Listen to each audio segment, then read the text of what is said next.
მოგესალმებით ძვირფასო ტელემაყურებლებო. უმაღლესი სასწავლებელი ჯორჯია აგრძელებს გადაცემათა ციკლს თავისუფალი თემა. დღეს ჩვენზე სტუდენტებზე და პედაგოგებზე მათ ურთიერთობებსა და პრობლემებზე ვისაუბრებთ. ჩვენი გადაცემის სტუმარი კი სამართალმცოდნე სრული პროფესორი ქალბატონი ნინო ნიშნიანიძე გახლავთ. სალამი პროფესორო. გამარჯობათ. ქალბატონო ნინო, დღეს რადგან ჩვენი თემა შეეხება სტუდენტებისა და პედაგოგების ურთიერთობებს, გკითხავთ, რა არის თქვენი აზრით მათი ურთიერთობის ნაყოფიერი საფუძველი? მოგესალმებით, გამარჯობათ საღამომშვიდობისა. თქვენს უმაღლეს სასწავლებელი ჯორჯიას კოლექტივს თლიანად მის შესანიშნავ რექტორს ქალბატონ ლია ჭოველიძეს და თლიანად პროფესორ მასწავლებლებს, სტუდენტებს და ყველა სტუდენტებს საქართველოში ულოცავ დღევანდელ დღეს წმინდა ნიკოლოზობას თქვენს გილოცავთ და გვარავდეთ მისი მადლი. სტუდენტისა და პროფესორის ურთიერთობა ძალიან საინტერესო თემაა, წამოჭერით. ეს არის მეგობრობის, სიყვარულის, თანაგრძნობის თემა და ურთიერთობა. მე მაგალითად ჩემს მაგალითზე მინდა გითხრათ, რომ მოგახსენოთ, რომ ჩემთვის სტუდენტი, როდესაც შევდივარ აუდიტორიაში, უკვე სტუდენტი არის ჩემი მომავალი კოლეგა, სტუდენტი არის სრულფასოვანი, უკვე ჩამოყალიბებული პიროვნება, რომელთანაც მე მაქვს დამოკიდებულება და ძალიან მინდა, რომ ყველა პროფესორ მასწავლებელს ჰქონდეს ესეთი აღქმა სტუდენტისა, ეს არის ჩვენი მომავალი ხვალინდელი დღე და ყველაფერი ურთიერთობა უნდა იყოს სიყვარულზე, მეგობრობაზე, კომუნიკაციის ძალიან ესეთი უნარი უნდა გააჩნდეს პედაგოგს და ეს არის მისი ნაყოფიერების ყველაზე საფუძველი. მეორე რაც არის აუცილებლად სტუდენტსა და პროფესორს შორის უნდა არსებობდეს ნდობა, მოგეხსენებათ რომ ნდობა ბედნიერების საიდუმლო სწორედ მდებარეობს, სწორედ გამოისახება ნდობაში და თუ სტუდენტსა და პროფესორს შორის ყალიბდება ეს ურთიერთობი, ნდობის ფაქტორი, სიყვარულის პირველ რიგში, გაგების და როდესაც ხდება სტუდენტი, რომ მას აღიქვა როგორც სრულფასოვან პიროვნებას, უკვე მისი ნაყოფიერება, მუშაობა მასთან უკვე ნაყოფიერია, შემოქმედებითია და წისვლის საფუძველია. დიახ. საინტერესოა, რომ ძალიან ხშირად ადარებენ ქართველი სტუდენტებისა და პროფესორების უმეტესად ოფიციალურ დისტანციურ ურთიერთობას დასავლეთის ქვეყნების უმაღლეს სასწავლებლებს, სადაც მათ შორის ურთიერთობა უფრო ღია და თავისუფალია. როგორ ფიქრობთ, რა არის ამგვარი ურთიერთობების პლუსები და მინუსები? ძალიან საინტერესო და ძალიან კარგი თემა წამოჭერით, მე ამას უფრო განვარცობ. თქვენ მოგეხსენებათ, რომ ჩვენ ისეთი საზოგადოებრივი ეკონომიკური ფორმაციები ჩვენ გამოვიარეთ, საბჭოური წყობა, როდესაც უფრო ადამიანი და უფრო არ იყო ესეთი კომუნიკაცია ადამიანებთან შორის უფრო დაძაბული. ეს იმ ავტორიტარული რეჟიმიდან იყო გამომდინარე და ეხლა როცა შეიცვალა უკვე ურთიერთობა, ჩამოყალიბდა სხვაგვარი, საქართველოშიდაც უფრო ღია გახდა სტუდენტისა და პროფესორ მასწავლებლების ურთიერთობა დამოწმდებით. აი, როდესაც მე მახსოვს, როდესაც პირველ კლასში შევედი, უკვე ეს ადამიანის ფაქტორზედაც არის თვითონ დამოკიდებული და ვინ დგას კათედრასთან და ვინ არის მასწავლებელი. აი, როდესაც პირველ კლასში ვიყავი, სულ მახსოვს და დღემდე ჩემს თვალწინ არის ჩემი მასწავლებელი, ის ჩემი პროფესორიც გახდათ მაშინ აკადემიკოსით, ყველაფერი ცენზი რაც იყო პედაგოგიური ამ ქალბატონში იყო, ქალბატონ ანაში განსხვავებული და ესეთი მისი ჭაღარათმები, სულ მახსოვს, რომ მისი სულივით იმედოვანი და ხატოვანი დგას ივერი. აი ესეთი კრედო, ესეთი განწყობა უნდა იყოს სტუდენტსა და მასწავლებელს შორის და უნდა იყოს ღია ურთიერთობა. რა თქმა უნდა, დასავლეთში მე მინდა გითხრათ, რომ ძალიან არ მაქვს ესეთი განებივრებული ცხოვრების წესი, არ ყოფილვარ ბევრ უმაღლეს სასწავლებლებში დასავლეთში, მაგრამ აბსოლუტური კომუნიკაცია და ძალიან ხშირი ურთიერთობა მაქვს გერმანიის ფედერაციის რესპუბლიკასთან და მინდა გითხრათ, რომ ძალიან ბევრი ჩემ ცხოვრებაში მე აღებული მაქვს სწორედ აი მათი ურთიერთობიდან. ეს არის ღია, ლაღი პროფესორსა და აი სწორედ როდესაც წინა კითხვის პასუხი ჩემი გამომდინარეობდა იქიდან, რომ სტუდენტსა და პროფესორს შორის უნდა იყოს ძალიან მეგობრული ღია ურთიერთობა. ეს ამას აქვს ძალიან დიდი პლუსები. სტუდენტები და პროფესორები შედიან ურთიერთობაში, აუცილებლად უნდა იგრძნო რა აწუხებს სტუდენტს, რა მიმართულებით არის მისი მიქცეული მისი ყურადღება და უნდა გაუმახვილო ყურადღება სწორედ და აქცენტი უნდა დასვა სწორედ, როგორც აუდიტორიასა და სტუდენტის უნარჩვევებიდან არის გამომდინარე. დაგეთანხმებით, რომ დღეს ურთიერთობები ბევრად შესწრულია, ვიდრე ჩვენი მშობლების დროს იყო და შესაბამისად სხვანაირი გახდა ქართველი სტუდენტობაც. თუმცა ვიყოთ გულწრფელები, რომ ალბათ რაღაც ნაკლიც გაგვაჩნია და თქვენ რა მიგაჩნიათ ჩვენს ყველაზე დიდ პროგრესად და ნაკლადაც ჩვენს თაობაში? აი ნაკლად რომ გითხრათ, საერთოდ ნაკლანი სტუდენტი ჩემთვის არ არსებობს და არ არსებობს ნაკლი, რომელიც სტუდენტობაც ახასიათებს. შეიძლება ჩვენს თვისებაში იყოს რაღაცა ესეთი, რომელიც მისაღები იყოს საზოგადოებისათვის, რომელიც მიუღებელი იყოს, მაგრამ მე დღევანდელი სტუდენტობა ძალიან მომწონს, ესენი არიან ძალიან აქტიურები და ძალიან ჩაბმულები ამ საერთოდ ყველა საზოგადოებრივ სიტუაციაში და თუ მივადევნებთ თვალს მედიას, როგორც ტელემედიას, ისე მასმედიას, სხვა საშუალებებს, ჩვენ დავინახოთ ვეშტურ მედიას, რომ სტუდენტების აქტიურობა გაზრდილია. ესე იგი, როლი სტუდენტებისაც წინ წამოწეულია და მე მჯერავს, რომ ჩვენ ქვეყანას თქვენი სახით, სტუდენტების სახით ძალიან კარგი მომავალი თაობა ეზრდება და პოეტის შეძახილი ხეები მოდის მან მომავლიდან აბსოლუტურად გამართლებულია. ნამდვილად, ესე იგი ვერ გათქმევინეთ უარყოფითი დღეს ქართულ სტუდენტებზე. ჩემთვის არ არსებობს სტუდენტის ცუდი პასუხი, ყველა პასუხი მისაღებია, ყველა პასუხი არის, მაგრამ ჭეშმარიტება სხვა არის. ნელ-ნელა ჩვენ იმიტომ ვართ, ჩვენი ურთიერთობები იმიტომ არის, იმიტომ უნდა იყოს გახსნილი ურთიერთობები, რომ თუ რაიმე არსებობს ნაკლოვანი მხარე, ეს ჩვენი ოჯახია, სტუდენტური სკოლა და აი აქ უნდა გავიაროთ და ერთად უნდა აღმოვხრათ ეს ნაკლოვანებები. ქალტონინო, რადგან ჩვენი დიალოგი ერთგვარად თაობების შედარებას დაეთმო, მე მინდა გითხოთ ერთ ძალიან მტკივნეულ თემაზე, რომელიც აწუხებს ალბათ ძალიან ბევრ სტუდენტს.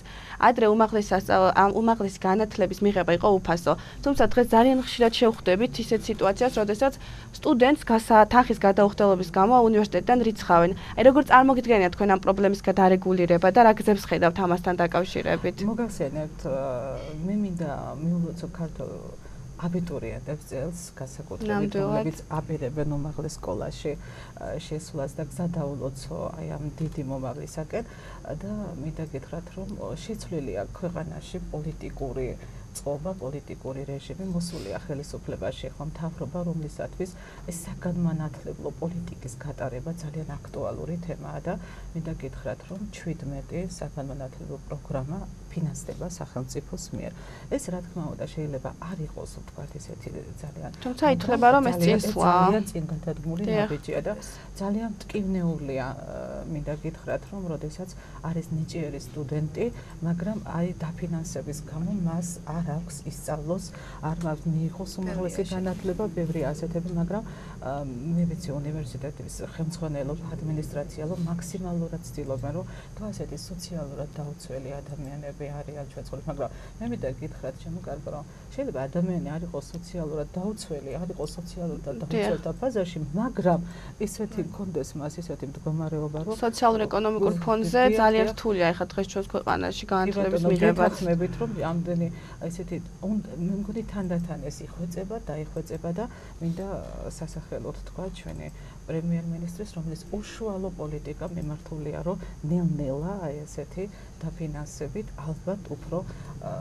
გაიზრდება შემდეგში და უფრო აქტუალური გახდება, როგორც პოლიტიკური თემა. ეს პოლიტიკური თემა. კი, მე ვფიქრობ, რომ სახელმწიფომ დაუზრუნველყოს ამის გაატაროს ეს საგანმანათლებლო პოლიტიკა, რომლის ნაბიჯები გადაიდგმა და მინდა თქვენი ეთერითაც დიდი მადლობა გადაუხადო ამისათვის, რომ 17 პროგრამა არ არის ცუდი, არ არის ცოტა შეიძლება არ არის ბევრიც, მაგრამ ძალიან წინ გადადგმული ნაბიჯია. დიახ. ქვეყანაში არსებულ ეკონომიკურ ფონზე დღესდღეობით ალბათ ოცნებაც არღეს საზღვარგარეთ განათლების მიღებაზე. თითქოს არსებობს რაღაც გრანტები, გაცვლითი პროგრამები და ასე შემდეგ, თუმცა სტუდენტთა უმრავლესობისთვის ეს მიუწვდომელი ფუფუნება. არ ფიქრობთ, რომ ამ მიმართულებით სახელმწიფომ კურსი უნდა გააქტიუროს ან შეცვალოს უკეთესად? აი, ჩვენი პირველი კითხვაც აქედან გამომდინარეობს, წინა კითხვაც, რომ ანუ სახელმწიფო როგორ მიგაჩნიათ ეს დარეგულირება? როგორ უნდა დავარეგულოს სახელმწიფომ იმ სოციალ-ეკონომიკურ ფონზე, რომელიც ძალიან რთულია. მე მინდა გითხრათ, რომ ეს ჩემი სუბიექტურ აზრად ჩათვალეთ, რომელიც ობიექტურ გარემოებებს ემყარება. ეხლანდელი სტუდენტობა მაინც აი კომუნიკაციის ძალიან დიდი საშუალებები გაქვს. ძალიან განსხვავდება ჩვენი სტუდენტობისგან, რომელთაც ინფორმაციისადმი წვდომა ინტერნეტი გაქვთ, რომელთანაც შეგიძლიათ თქვენი კონტაქტოთ. არა, ეს არ ცვლის თქვათ იმ გაცვლით პროგრამებს, ძალიან კარგია შეხება და ვირტუალურად მიღება ინფორმაციის ცოტა სხვადასხვაგვარია, მაგრამ მე მგონი ეს მხარეც გამოსწორდება ნელ-ნელა, მინდა გითხრათ, იმიტომ რომ სახელმწიფო პოლიტიკა მიდის განათლებისაკენ იღებს კურსს და ძალიან კარგად ესმის დღევანდელ პრემიერ-მინისტრს კიდე მინდა ხაზი გაუსვა, რომ თუ არ ეყოლება მას განათლებული საზოგადოება, მაშინ ამ სამშობლოს, რომელსაც ჩვენ საქართველოს ქვია, სჭირდება მოვლა, რომელიც თქვენს ხელშია, მომავალი თქვენს ხელშია და ამისათვის მე მგონი უფრო ეს გააქტიურდება სახელმწიფო პოლიტიკა მიმართებითაც და ეს ტკივილი თქვენი ეს გაცვლის პროგრამები უფრო აქტიური გახდება, უფრო მრავალფეროვანი გახდება და მოგეცემათ ჩემი აზრით საშუალება რომ მიიღოთ ევროპული და ესეთი განათლება. ძალიან ხშირია, ეხლა მინდა ერთი ძალიან საინტერესო შეკითხვა დაგისვათ, როდესაც უცხოეთში იღებენ განათლებას, შემდეგ ჩამოდიან უცხოური დიპლომებით და ხდება დაყოფა საზოგადოების, ანუ ადამიანები, რომელსაც მიღებულად განათლება დასავლეთის ევროპის ქვეყნებში და ჩვენი შედარება, ანუ ქართველი სტუდენტებს, რომელსაც აქ გვაქვს დამთავრებული. აი როგორ ფიქრობთ, ამასთან დაკავშირებით უნდა იყოს განსხვავება? რა თქმა უნდა, არ უნდა იყოს და მე მინდა და რამდენად სწორია ეს გადაყოფა? უმაღლესი სკოლა მინდა გითხრათ, რომ ძალიან მე ვერ მოვახდე შედარებას მსოფლიოს ყველა უნივერსიტეტებთან, მაგრამ ძალიან ბევრ წამყვან უნივერსიტეტებთან მგონია განსაკუთრებით მე აღნიშნე გერმანიის ფედერაციულ რესპუბლიკასა და მინდა გითხრათ, რომ ჩვენი განათლება, აქ მიღებული განათლება არაფრით არ ჩამოვარდება უცხოეთში მიღებულ განათლებას. მე მახსენდება გრიგოლ ორბელიანის სიტყვები აქ, რომ სადაც გინდათ იცხოვრეთ, რაც გინდა ისწავლეთ, მაგრამ აუცილებლად დაბრუნდეთ საქართველოში და იმოღვაწეოთ საქართველოში.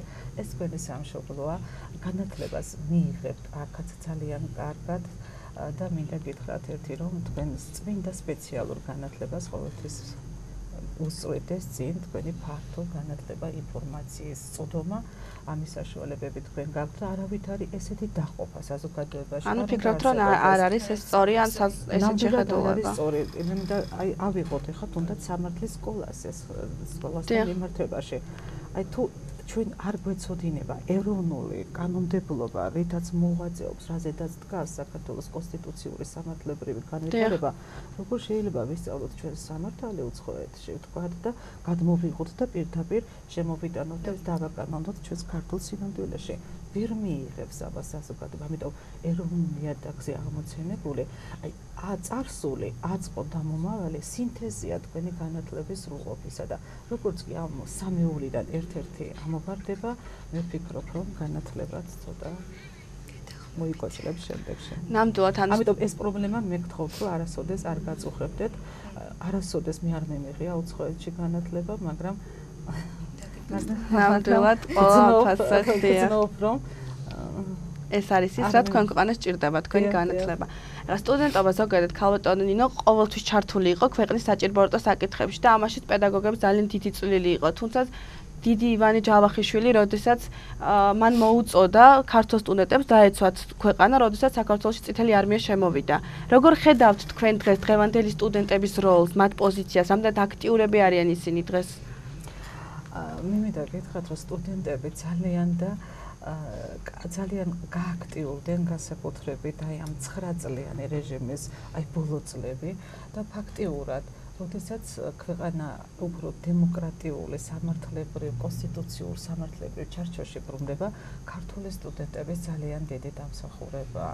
აი ახალგაზრდობაზე სტუდენტური მოძრაობა არის მამოძრავებელი ქვეყნის და მერთმან უკნას და უფალება დაგლოცოთ თქვენ ყველა რომ აი თქვენი ეს ინერტულობა არასოდეს არ უნდა ინერტულები არასოდეს არ უნდა გახდეთ თქვენ უნდა იყოთ მოძრავი უნდა იყოთ მამოძრავებელი ქვეყნის და უნდა იყოთ ყოველთვის აქტიურები რომ არ მიცეთ საშუალება ვინმეს დაუშვას შეცდომები ვნებათ ქვეყნის სახელმწიფო სამართლებრივ მოწყობაში ვნებათ ურთიერთობებში და ყველა თქვენი ქმედება მინდა იყოს ზნეობაზე დაფუძნებული, იმიტომ რომ ზნეობა არის მამოძრავებელი ძალა თითოეული ყველა კეთილი და სანდო საქმის წარმოწმებისა. ნამდვილად. და გადაცემის დასასრულს რას ურჩევდით სტუდენტებს? სტუდენტები ისეთი ადამიანები ხართ თქვენ, ჩემი რჩევა ალბათ ცოტა ისე მეჩვენება, მაგრამ ძალიან მინდათ რომ იყოთ შემოქმედნი. სულ ძიების პროცესში მინდა იყოთ და მინდა გახსოვდეთ რომ თქვენი სამშობლო, თქვენ გაქვთ ძალიან კარგი სამშობლო, საქართველო, გიყვარდეთ მისი წარსული, აწყო და იზრუნეთ მის მომავალზე, მოუარეთ მას და მისათვის საჭიროა განათლება, იმიტომ რომ განათლებული ადამიანების მართვა ძალიან რთულია. როდესაც გავს განათლება, წიგნიერება, ყოველთვის ხარ ქვეყნის მოძრაობაში ხარ და ყოველთვის გრძნობ, რომ როგორ მიდის თქვენი ქვეყანა და როგორ ვითარდება. და მე მინდა რომ ჩემი თქვენ და მე და მინდა რომ აი მამულის ყველა ტკივილი გაითვისოთ და გახსოვდეთ ილიასეულის შეგონება მამული ენა სარწმუნოება და აი ამ გზით იარეთ მინდა და მინდა შოთა ნიშნიანიძის ერთი პატარა ლექსი რომელიც მე ძალიან მიყვარს ამით დამთავრდა ჩვენი შეხვედრა და მინდა ასეთები იყოს თითქოს თქვენ სტუდენტებზეა დაწერილი ასე ხევა უფლისაო მიმრავლე მოდგმა მოისხი ვარსკვლავები ბრიალა თქვენ კი დაგეგულებთ იმ კურნა ფოთლად რომელიც დაეცემა მამულის იარას გაიხარეთ დიდი მადლობა ამ შესანიშნავი ლექსით ჩვენ გემშვიდობებით. ეთერში იყო გადაცემა თავისუფალი თემა ნინო შათილიშვილთან და ანი ჩიკოიძესთან ერთად. დიდი მადლობა ნახვამდის. ნახვამდის.